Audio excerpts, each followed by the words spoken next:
back to youtube.com/Geek Aloud. It's the Gaming Enforcement Agency, episode 2. Like I said in the thumbnail, it's 8-ish, and Steve's here. Hey, Steve, how you doing, man? Mate, I'm doing it very well. I'm ready to interrogate this. I love it. All right. Now, a few programming notes. I'll keep this really light off the top. First and foremost, thank you to all our members out there. I've realized during the week that the reason some of you can't join is because you're on an iPhone. Apple want to take 30% of the dollar that you want to give me. So we're not, so it doesn't work through Apple. You got to do it through a computer terminal or an Android phone or tablet, what have you. If you want to join, which would be awesome, we need the money. You need to do it through one of those, not an Android phone. Sorry, not an Apple phone, or an iPad. They're out. Thank you, Tim Cook. The other notes we've got is this week we're switching up the order a bit and looking for feedback. So if you've got feedback, please sound off in the YouTube comments. You know where they're looking. But we're going to do game notes, then standoff, then news stories, and then Q&A with the audience. That's right. If you're watching this show live, you can indeed interact with us live at the end of the show. And I hope you stick around and do just that. But for today's, what we're leading off with is Game Notes 1. Allow me to hit this button here. Swoosh. Game Notes 1. And it, of course, is about Far Cry 6, because this week, what was it this week? It was last week, Steve. I've gotten myself by saying it was a Monday. Far Cry 6, was that last Friday it's been out since, I think, or Thursday? Yeah, last Thursday or Friday. That is correct. And check out this very channel for the Let's Installs and the B-Roll in series, where it's just the gameplay, front and center, 4K 60 frames a second. That's also available. But that is, of course, Far Cry 6. I've only just started. I'm enjoying it. Steve, tell me, mate, are you far in? What's happening?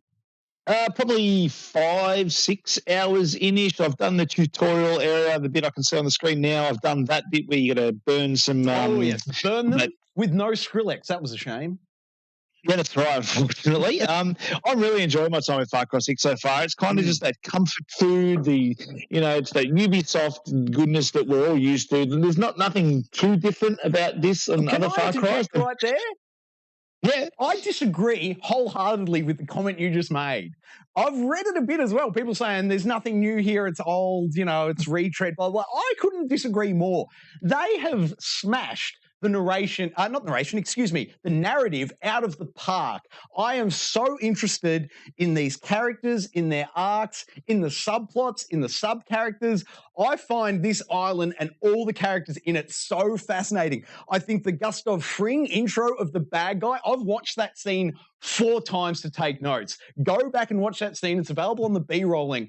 It starts with them now, what we're talking about, and the footage on screen, it's all from the first hour of the gameplay. So I would argue no real spoilers. Certainly no spoilers will take place in this conversation beyond the first hour of gameplay. I want to be real clear on that. We're not here to spoil anything.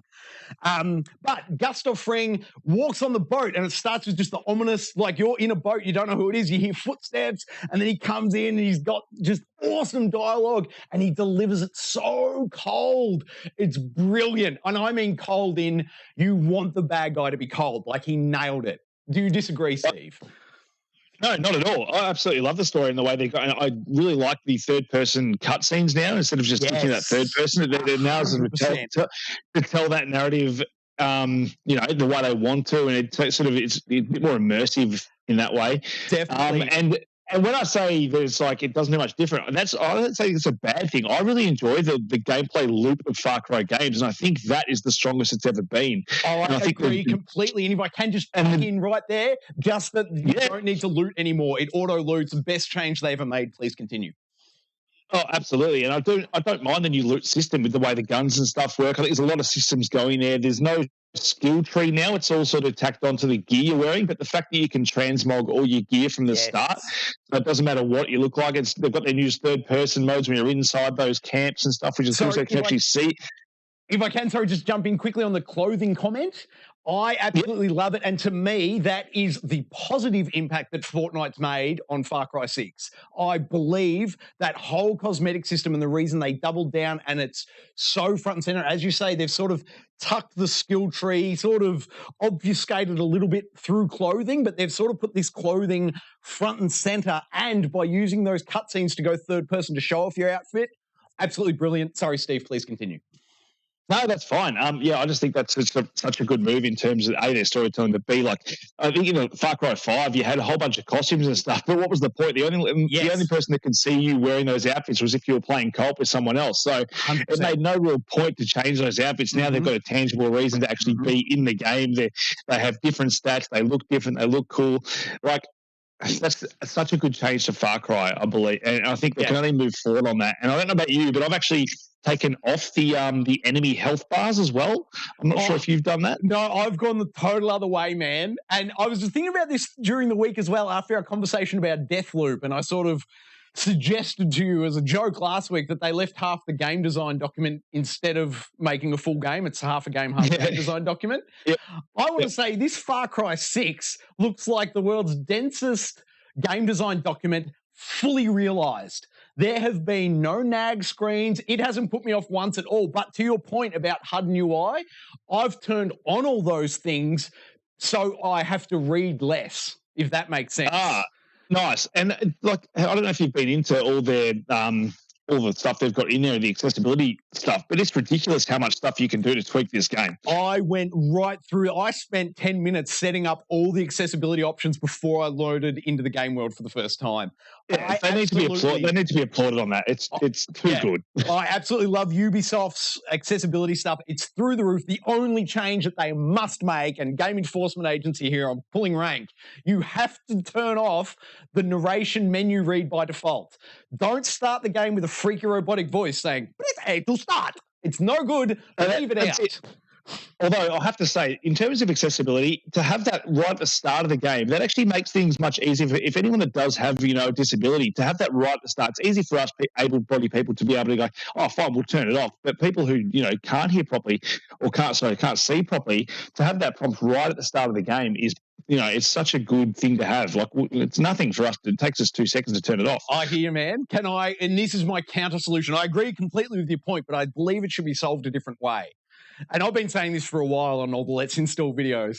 There's still to this day a bunch of nag screens that come up that's just heritage in video gaming that we just don't need and can be solved by offloading everything we're talking about in accessibility land and everything and the nag screens, bucket all out to the Xbox level or the PlayStation 5 dashboard level. Let it go into the operating system there, give us all the accessibility options, and let me say in there, no voiceover narration, no whatever, none of this. And that way I've set up my console once, and then every game I play on the console for the lifespan of the console, 7 years, whatever, I never have to think about it again. That's how it should be solved. No, very good point, actually. I never even thought of it. That's such a good point, Troy. Well done. Thank you. And the original point I was making that on was all the legal agreements. Like, I think you should only have to agree to user and terms of service once on the console when you set it up, and any game you put in, you shouldn't have to go through those legal screens, in my opinion. Absolutely. Now I'm going to switch topics, not a whole bunch, but in terms of Far Cry 6, can I just say... Far Cry 6, can I just say, it has one of the most satisfying headshot sounds I have ever heard in a video game. I have paid no attention to it. That's interesting. I'll have to crank it up on the next time I give it a round. Just with a silenced gun, you pop in those headshots, it just makes this squelchy noise that is so satisfying that it just makes the game fun to play. I try and stealth every sort of section I can possible just for that little squelchy noise of the head. That's awesome, man. That reminds me of... oh gosh, it's the shotgun sound in Counter-Strike. In the old, if you ever played Counter-Strike on the PC, on Counter-Strike, what's that, 1.6, I want to say, if anyone's mind goes back to like 2000-ish. The shotgun sound, I know exactly what you mean. It was perfect. It's just quality sound design. It just makes the game fun to play. Like, the enemies aren't the smartest, but I think that's part of the design. I think because you've got so many coming at me, the game wouldn't be fun if you were dying all the time. So yes, just to have that loop, to have the grind, and find the new gear and all that stuff. I'm really enjoying my time with Far Cry 6. Yeah, you and I both.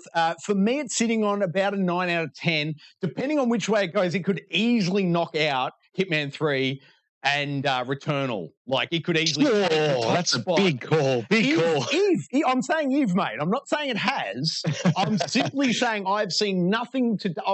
as you said earlier, we're 5-6 hours in, each of us. I have seen nothing to date that is a negative score yet. Like, I've seen nothing that would restrict it from getting a 10.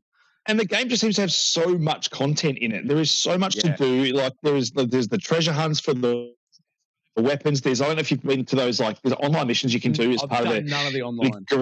There's a gorilla camp. So I went into one yesterday, and it's just you're in this kind of this Jurassic Park world, and you've got to try and get this. You've got to get to a bomb which can overheat, and you've got to get that bomb back to the designation. But you can't have it overheat. You've got to make sure you get into water sort of parts on the way through. Take it through the shade, or else it'll overheat. I tried to do it solo and failed terribly, but you need someone running behind you with a super soaker.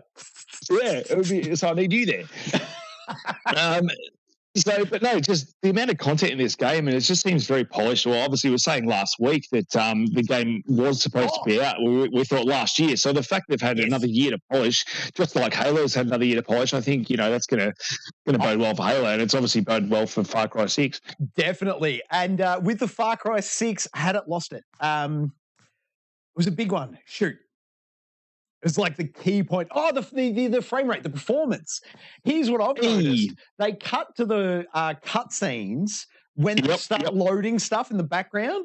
And so what I noticed is the start cutscenes look like they're lucky to hit 30 frames a second. Yeah. After the load's done, after about 10 seconds, that world's loaded, and then the frame rate of the cutscene shoots right up. It's crazy implementation decision. In my mind, I wouldn't have done that way. I would have left a static screen up while it was loading and then gone to the video at full 60. Absolutely. I was going to bring this point up, and I totally forgot about it, so I'm glad you did, because, that's in terms of performance, the game itself runs flawlessly, but I haven't had any drops in frame rate at all. But those cutscenes are just really choppy. The frame rate's up and down. It sort of takes you out of the experience a little bit. So I think really maybe with a few patches, they might be able to fix that. But I hope they do, because the rest of the game's fabulous. The quick fix in my mind is just put an old school loading screen there first. Just give me a loading screen. I don't mind, and then show me the cutscene running full tilt. No, Troy, we can't have loading screens in the next gen consoles. Lucky it came out on the last gen as well. Then, all right. I think. Do we have any closing thoughts on Far Cry 6? No, I think we've covered it pretty well. I think we'll keep playing it and see how we go. See Brilliant what happens by the end of the year in terms of scores. But at the moment it's sort of sitting around sort of 8.59 for me. So nice. And as I said, it's sitting on a 9 for me. So that's perfect. Now, game notes number 2, we are on to Alan Wake, and this is all Steve. I have touched none of Alan Wake. I know not Alan Wake. Steve, please, mate, all to you. Okay, so with a lovely segue, in terms of cutscenes, I'm just going to start straight out with this. Alan Wake Remastered pretty much has the exact same issue with its cutscenes as Far Cry. It's crazy. The game itself runs at flawless 64K. It looks absolutely beautiful. And as soon as they go through those new pre-rendered cutscenes, which are gorgeous and are awesome, they have these sort of stuttering frame rates, which sort of takes you out a little bit. That's horrible. Again, hopefully that they fix it in patches, but I'm really enjoying my time at Alan Wake. It's in my top probably 5 games of all time for a very good reason, and really playing it now, not sort of having played it for quite a while and sort of wondering where the story goes. I'm really enjoying my time at Alan Wake, and I'm playing this game going, I hope that they make number 2, because I loved Control earlier this year, and playing this game now, even sort of as old as it is, the game itself graphically stood up pretty well, playing it back on the backwards compatibility recently, but seeing it in 4K 60, I'm like, they need to remake, or they need to do number 2. Yeah, well, I believe, isn't there rumour, scuttlebutt, that that's indeed what they're working on? I thought that was indeed the plan. They put out Control, and then the success of Control made them do this remake, and then the continued success of Control through Game Pass and PlayStation Plus, when they saw all positive returns. I believe it was right around then, which was March this year, probably. I reckon March this year, if you go back and look at news stories, they confirmed they were starting Alan Wake 2 development back then, Remedy themselves. Well, gosh, I hope so, because even now the gameplay itself holds up very well. The story is incredible, I can't wait till I can get my hands on this game. I was a fan back in the day, hearing you talk about it now, looking at this trailer, yes, please sign me up. I can't wait. Just the sound design in it, just the way the enemies in it is this impending doom, like the clouds sort of fly over the top and cast the shadow over the thing, and it just brings this, you almost get nervous when you know one of these enemies are going to come out at you, because the sound design is so good, and just the way the torch lights up in the 4K and lights up the areas, the graphics are just insane. I can't wait to see what they're going to do with number 2, especially with some of the Control and stuff, how Control plays so well. I don't know whether they're going to go to more of an open worldy type design choice like they did with Control with Alan Wake, but I'm very excited to see what they could possibly do with it. Yeah, it's the sky's the limit. I can't wait to play it. Do we know? Has there been any scuttlebutt? I've heard none. Is this entering Game Pass or PlayStation Plus? There's been no word on it yet. Could it be in Sanders' stocking, possibly? Maybe. Potentially. But that was another thing I was going to bring up. I actually found something really cool, which does possibly lead to an Alan Wake 2. Inside the game, they've got these QR codes inside the game, and you'll find them sort of scattered throughout the world. And if you actually walk up to the TV and scan those QR codes with your phone, it'll take you to a YouTube video of Alan Wake, like the live actor, like actually talking and sort of saying certain things. Director's commentary, kind of? Kind of, yeah, but it's like he is Alan Wake, but it's the live action version of him, and he's saying certain things about a story that you're like, it's not part of Alan Wake 1, so is this Alan Wake 2? Like, and the only way to access those videos is through these QR codes, so it's very kind of cool. That's pretty cool. You know, game design just to chuck that into your little remaster that you've done. And I'm going to say it's one of the best remasters I've ever played in terms of the way it looks. Like, it looks incredible when you're playing this thing. The trailer looks incredible, mate. As I said, I can't wait to play it. Now, on to our third game note for the day. We are Metroid Dreading it up. And once again, I have not seen a lick of it. So, Steve, over to you for Metroid Dread. Oh, I play way too many games, don't I? No, you don't play enough. To be honest, you're on the borderline from not playing enough to remain in the Gaming Enforcement Agency. You've really got to be I've got to start ramming it up. All right, so now to a Switch game, Metroid Dread. So I have my lineage with Metroid's not massive. Like, I know a lot of people love the 2D games, so I never really played any of the Metroid 2D games. I think my first Metroid game might have been the Metroid Prime on GameCube, which was the first person. That was my first Metroid, and then I went back and looked up, but you and I have the exact same entry point. Yeah, so I've since sort of played a lot of 2D Metroidvania games, and obviously, you know, Metroid's where that sort of term came from. So I was like, it's got to be decent if that's where all the terms go. I've played, Hollow Knight, Ori, The Blind Forest. What else is there? I've got heaps of kitty platformers that obviously taken their influence from Metroid. Never played a Metroid, so I'm like, I have to play, the game where it all came from. And which was... Did you just play earlier in the year? I'm just wondering if you play earlier in the year? Ace Odyssey. What was that? Soul Flame. I played a little bit of it. When you said all feel like that, is the question. Does this game feel like that version? This is much better. Okay, cool. Well, I love Soul Flame. Like, I absolutely loved it, so it isn't better than that. Yeah, it's faster paced, it's a bit more action. Wait, is the platforming harder or easier? No, the platform's actually not. It's not sort of the platforming itself's not hard itself. It's level. Yeah, it's the boss fights though. The boss fights. I fought my first boss last night. I fought him last night and I couldn't beat him. And I played him today and I beat him. And the bosses I've heard are quite tough. And this, like, I want to say they're Returnal tough. I used to say Dark Souls tough. We're going to go with Returnal tough. And the game runs flawlessly on the Switch, 60 frames per second, probably one of the best looking games I've seen on the Switch. Unfortunately, I didn't get myself one of these Switch OLEDs, which also came out the same day as this game. Is that the white one from the trailer that we see? It is, yeah. So the OLED screen looks really nice as well. But I don't play my Switch that much, handheld. Yeah, yep. And the docked new Switch doesn't do any, different output anyway. Yes, I thought there's no point spending hundreds of dollars on a Switch OLED right at the moment. Yeah, no, completely, mate, completely.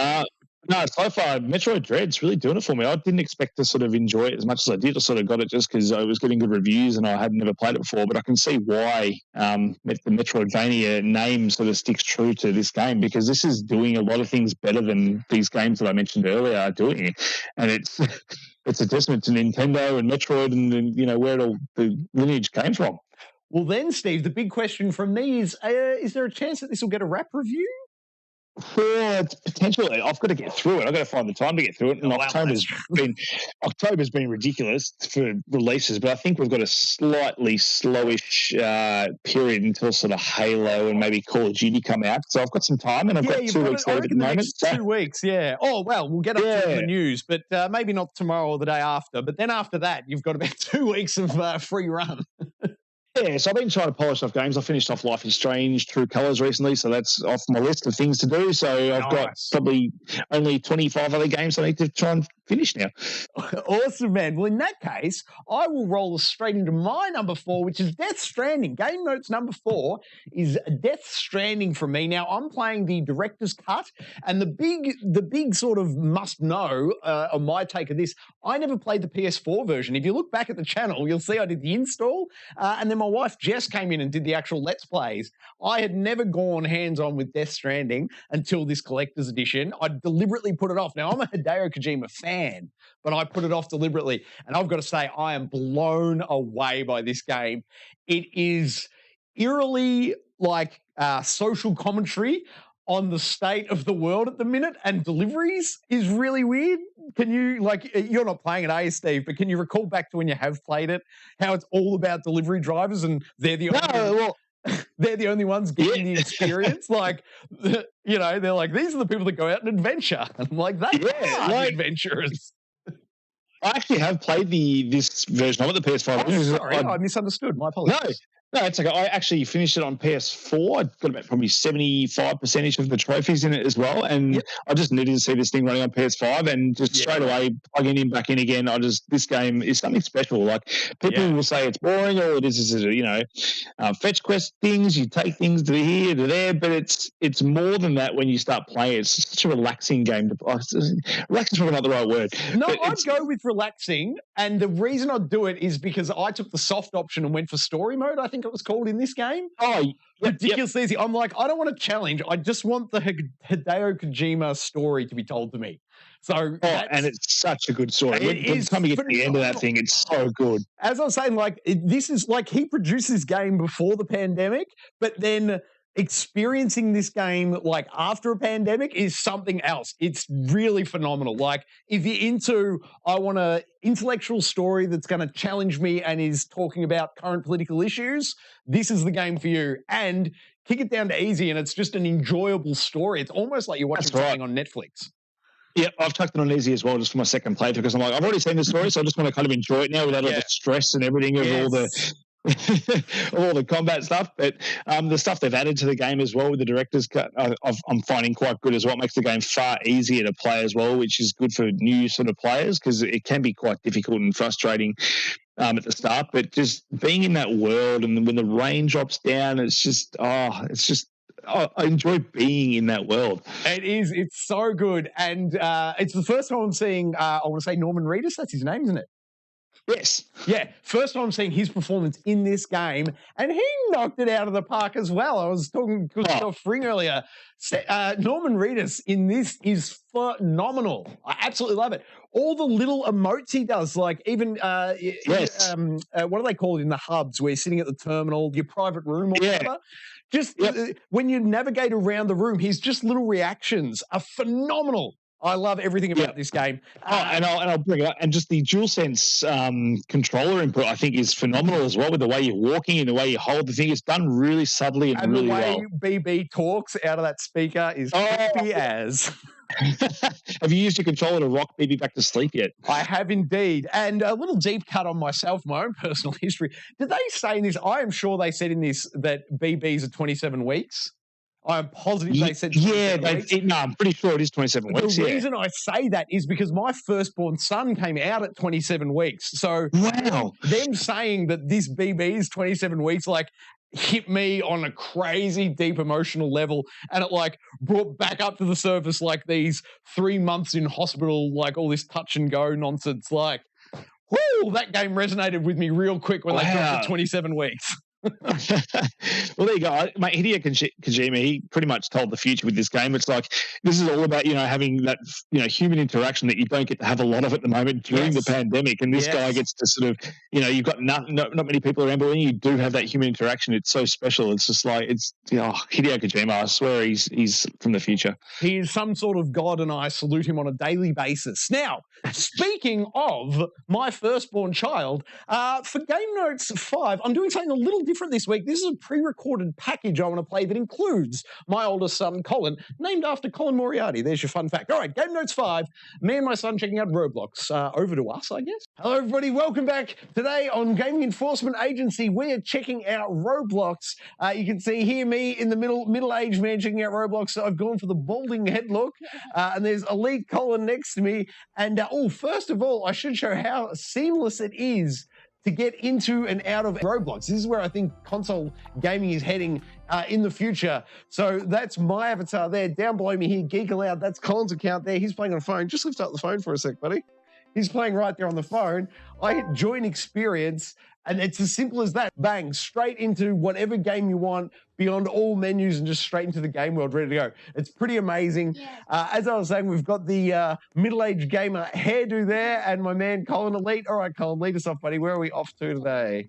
Okay, so while Colin quickly picks the song there on the phone, I'll quickly tell you that parents out there, if you want to try Freaking Friday with your kids. Funky Friday, my apologies. Left and down are best done on the D-pad with your left thumb, and then use your right thumb to use Y and B, or on a Xbox, I guess it'd be triangle and what, circle? On the right thumb to get that in. Here we go. Don't pause. Press play. Don't pause. Press play. A winner is me! Now, Colin, one question for you, mate. What do you think it would be like if Funky Friday was real?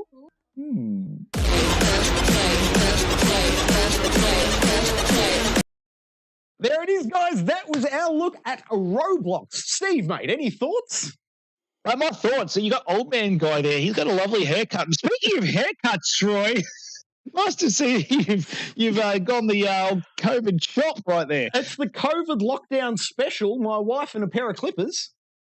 Mate, very good. She can do my hair next time I'm down there if she likes. Hey, mate, free haircuts, the best kind. But that was Roblox. I absolutely loved it. And if you've got a son kicking around, 6 or 7 years old, it is a fantastic... I have one of those. It is a fantastic way, Steve, for you to connect with him, because once you get them in the Roblox ecosystem, they'll just come to you every 20 minutes. Hey, Dad, I just found this new game. And to you, it's the reskin of Fortnite, or it's the reskin... You know how to play all the games as soon as they... But to them, it's new, and then, it's a lot of fun. Hey, nice. We'll have to check it out. If you've got young kids, check out Roblox. Empower them, I tell you, and they will come back to you with very cool stories. But for now, we move on to the segment that I like to call Standoff. Who will fight?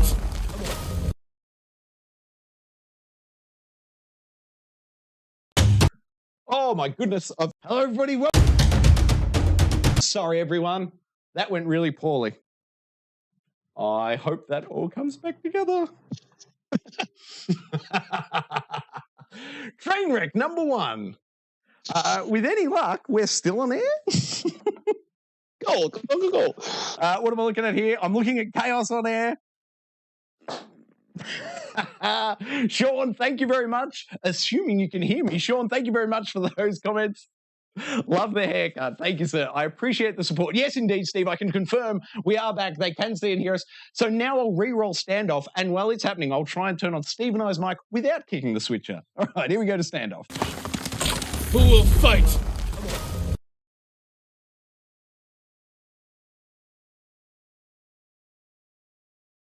All right, Steve. Sorry, mate. Got our mics working now. You can see, Standoff this week, best use of crouch in a video game. The first example, Rainbow Six Siege. Anyone who plays Rainbow Six Siege will know, indeed, how crucial the crouch is in that game. And then you saw, this isn't going to work because that's in the wrong zoom aspect ratio. That's a real shame. I wonder if I can tilt that back. Sorry, guys. You're watching just a live performance here. Nope, this is all we get. I am so sorry, guys. That gag was ruined. But, nope, that one. Whoa, that went sideways on me. Let me try and retell you what we did. First off, we had Rainbow Six Siege, crouching that, crucial to success. Then there was Deathloop. It's got a really cool animation on the way in. But my complaint is with Far Cry 6, the loser of this week's Standoff.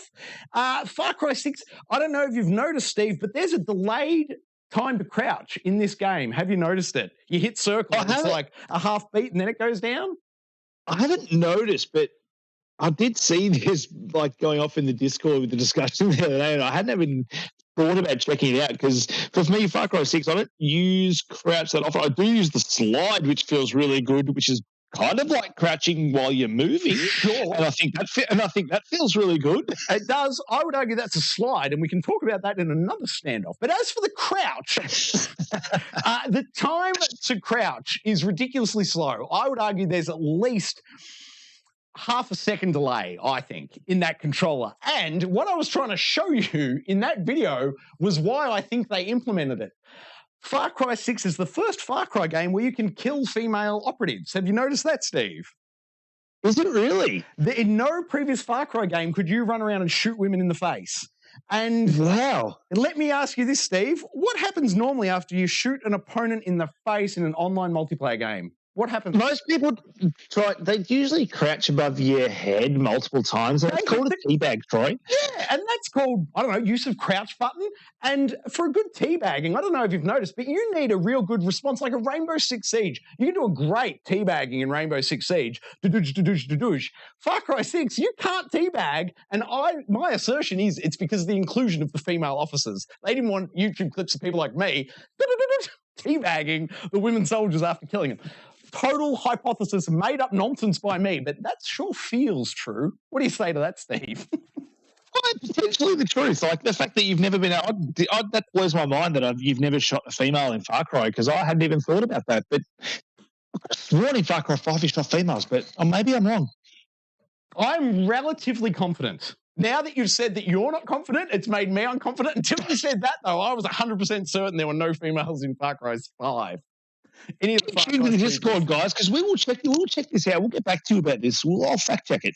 Yes, and also let me know if you think could it be the reason that the only game that doesn't crouch when you hit the button and delays a second is because of they didn't want female teabagging? That's right, but that's the loser of the crouch button. Who wins it, Troy? Rainbow Six Siege, hands down. You have no idea how many times I have crawled my way to victory on the floor in Rainbow Six Siege. A nice low crouch, bang, headshot on the way in the door. It's one of my favorite tricks in Rainbow Six. Ooh, does anyone want to see a compilation of me playing Rainbow Six getting kills with the song from Fallen Under It, the Time's on My Side? You know, what is that, the Rolling Stones, I want to say, Steve? Just do it. All right, maybe next week. No promises. All right. Now, for the reshuffled segments, we're off to the news. I've got to hit a button. Working terribly. All right, there we go. News story one. We have, from Forbes, Rockstar confirms GTA Remastered Trilogy at the cost of deleting old versions from the store. Stephen, what can you tell us? First, I'm going to say you have the right to remain newsworthy. We need a sound effect. We do. Mate, GTA 1 and 3 Remastered, it's been rumoured for ages. There's been so many leaks about this thing coming out, but the actual confirmation from Rockstar, it's been relatively underwhelming. And the fact that they're going to completely delete the old version of the game, I think, sucks a little bit for some people because I think from what I've heard is the licenses for a lot of the old songs and especially stuff like GTA Vice City and stuff, you're not going to get all the songs in the new versions of the games. Yeah. What would have been nice is if around, I don't know, I'm guessing, what was it, like 2005-ish? They released the trilogy on the original Xbox and I deliberately purchased and held on to it to this very day just so I had the original radio stations because I knew they were not going to last the test of time. Well, that's right, and they're just so good, and they're just what makes some of those games so special, especially for me, Vice City. That's the radio channels and the songs in that game is what made that game. Definitely. Just being able to drive around, it's just incredible. So I'm not sure how much they'll lose, what licensing is going to cause, but the fact they're deleting the old versions of the games completely when these games come out is a little bit worrying. And the fact that these games will be able to run on a mobile phone as of next year as well sort of lends to me to believe that how much are they actually going to do to these remasters? I mean, we talked about Alan Wake, how good that was. Do you know they've had these games on mobile phones for years? Yeah.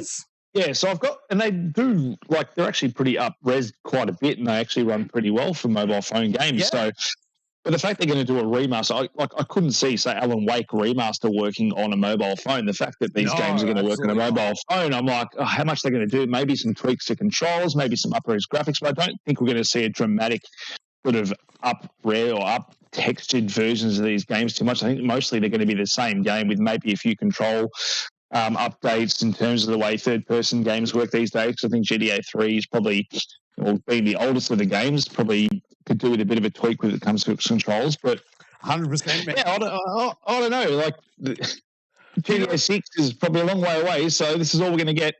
And the one thing I'm waiting for, man, is for me to be able to grab the capture of, I don't know if you remember, in the original version of, what was it, San Andreas, yeah? Was the one with CJ? Yep. San Andreas is the right one, yeah. Yep. The original version had like 3 options for passerby dialogue from gang members, one of which was, "Hey, yo, CJ!" I loved it. You'd hear it so often because they only recorded 3 back in the day. They only had 3 variants. So you got to hear, "Hey, yo, CJ," a lot. And I loved it. And it's going to be my new SMS alert when the game comes out later this year and I can capture it.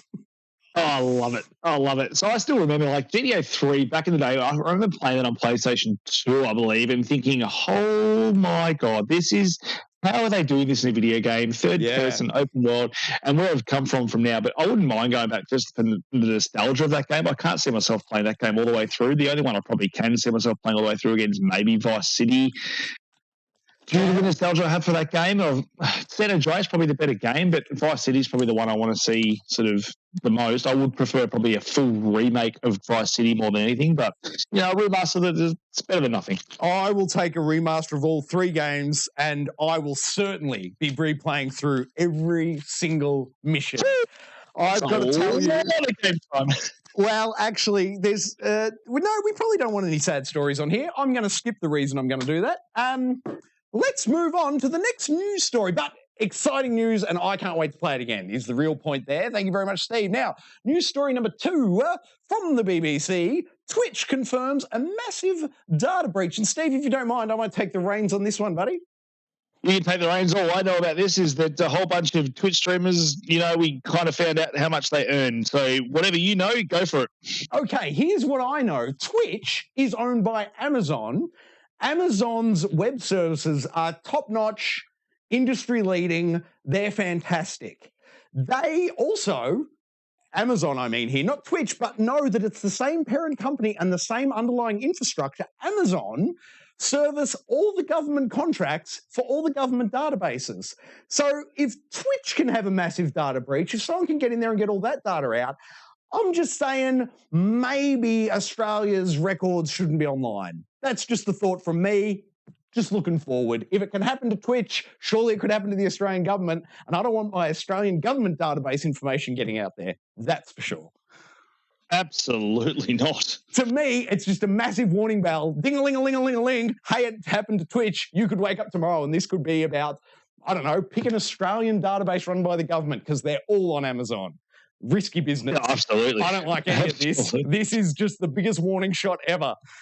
Now's probably the time to remind everyone out there, I do have a computer science degree. I do know what I'm talking about. For the love of God, employ a password management system. I recommend Bitwarden. It's free.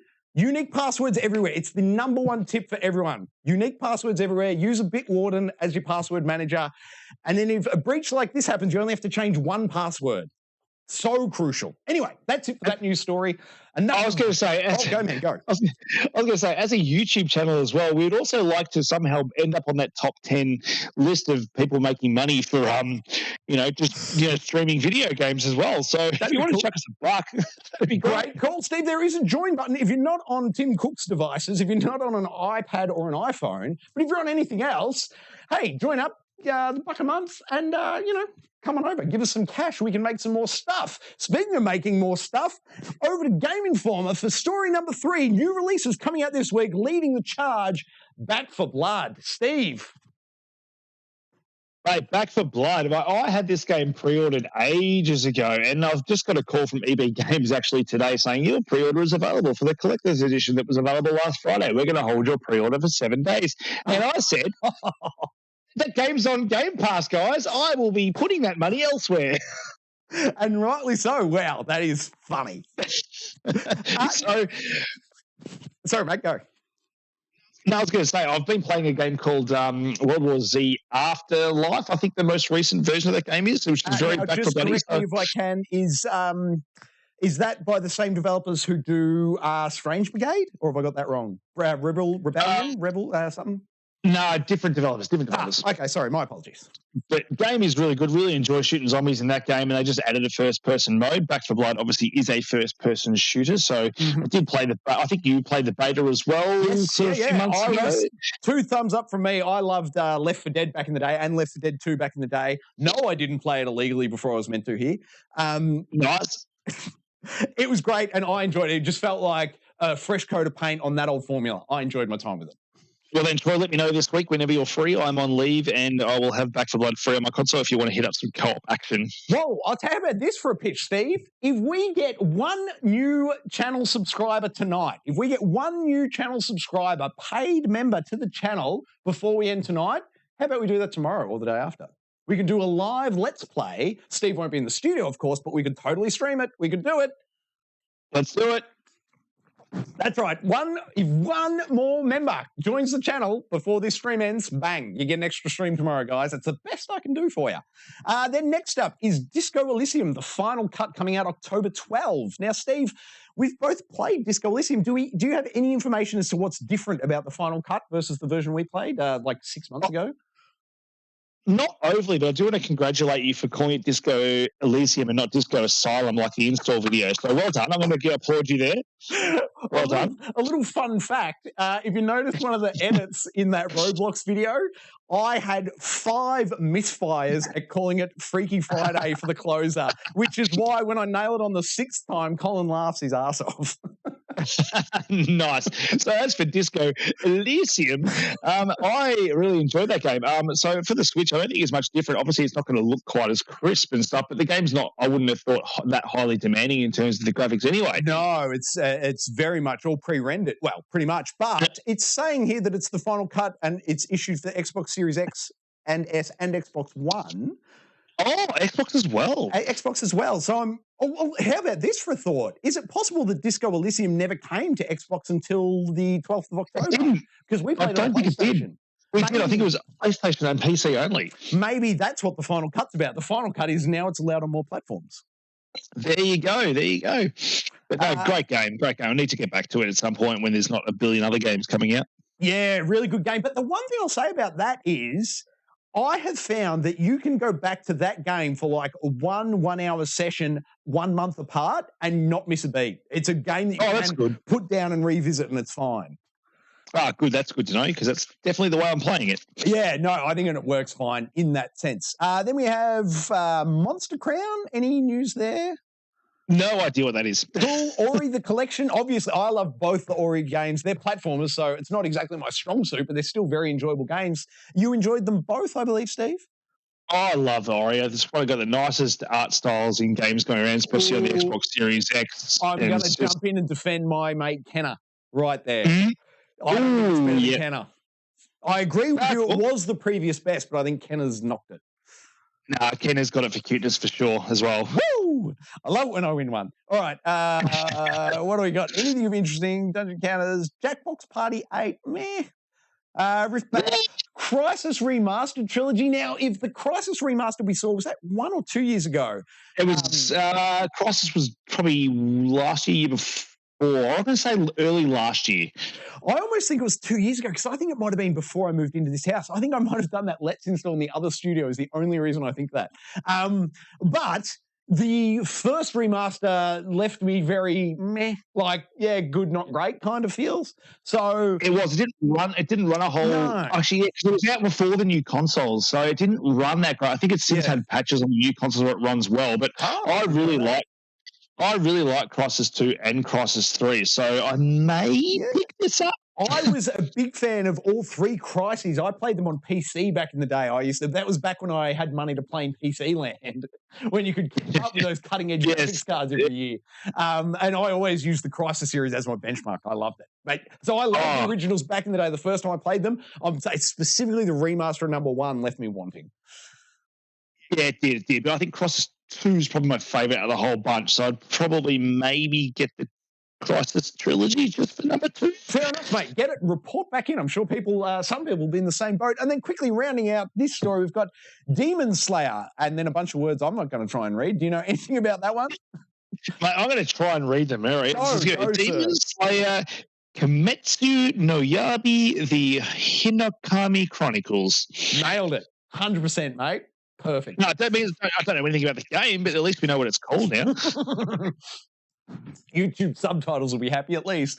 And then we've got NHL 22, another hockey game. I never really got into the hockey games. There was one like back in 2006 or 2008 or something. There was one hockey game that I threw about 20 hours into. But other than that, I never really got into it.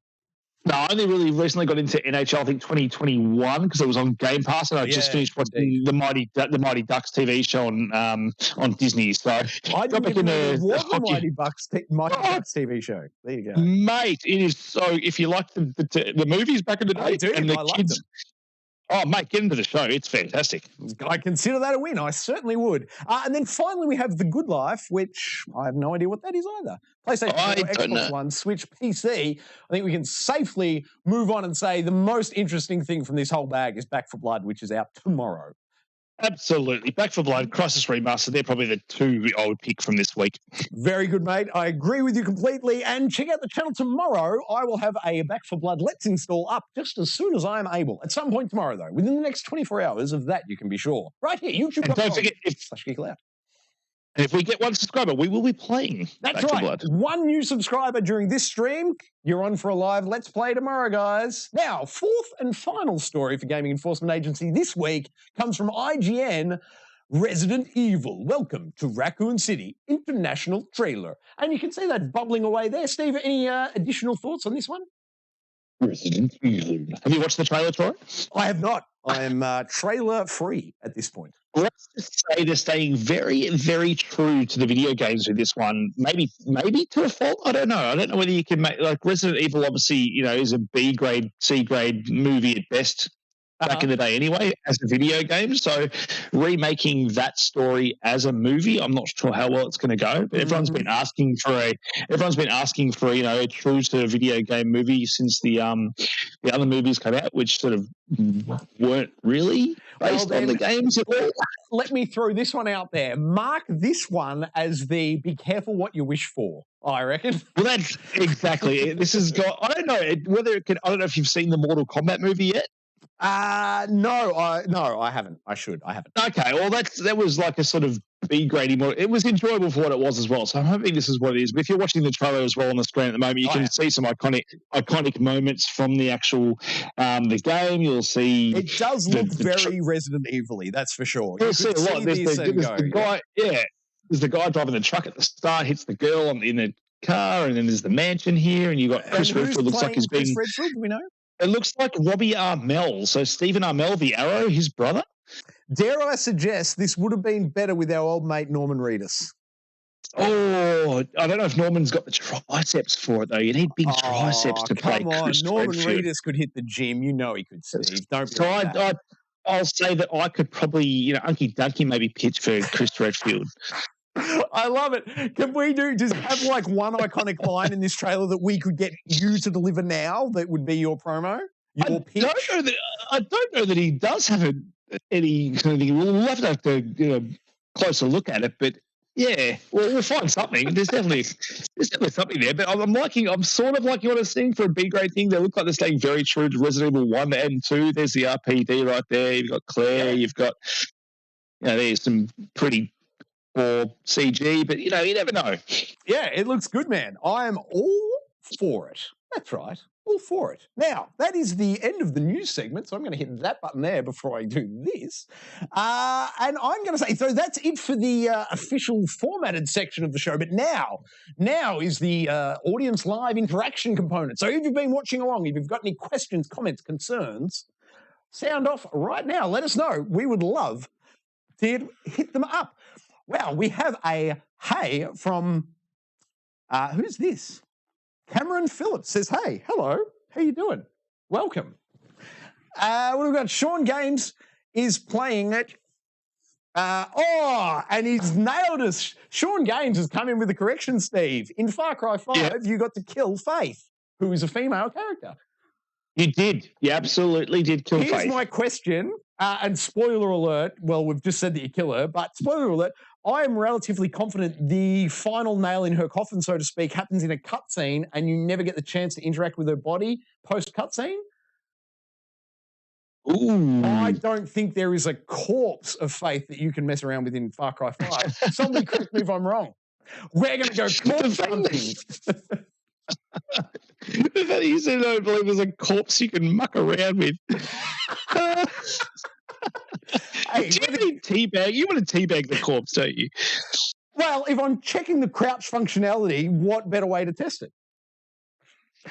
No, true, very true.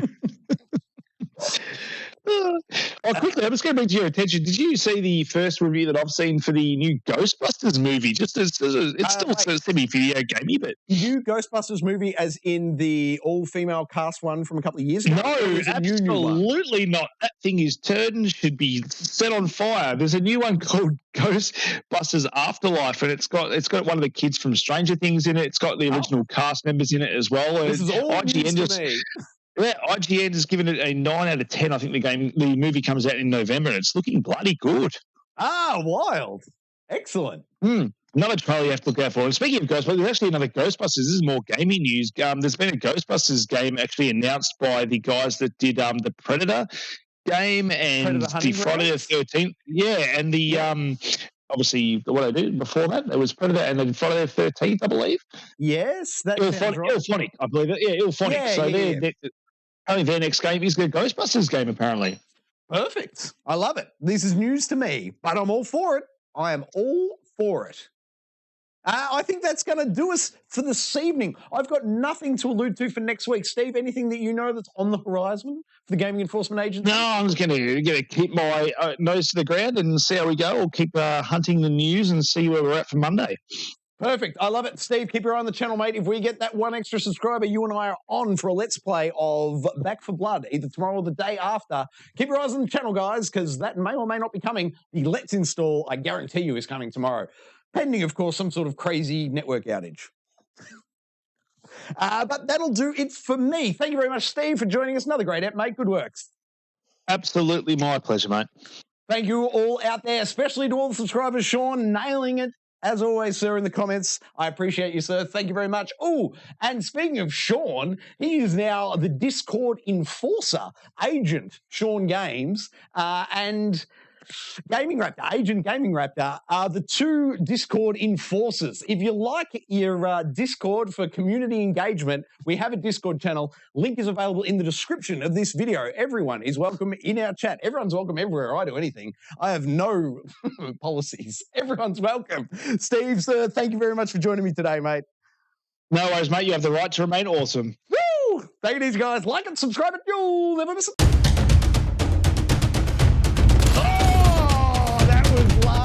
Hey, that's not it.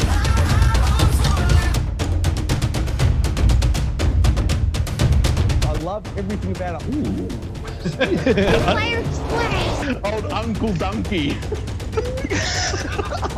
Donkey.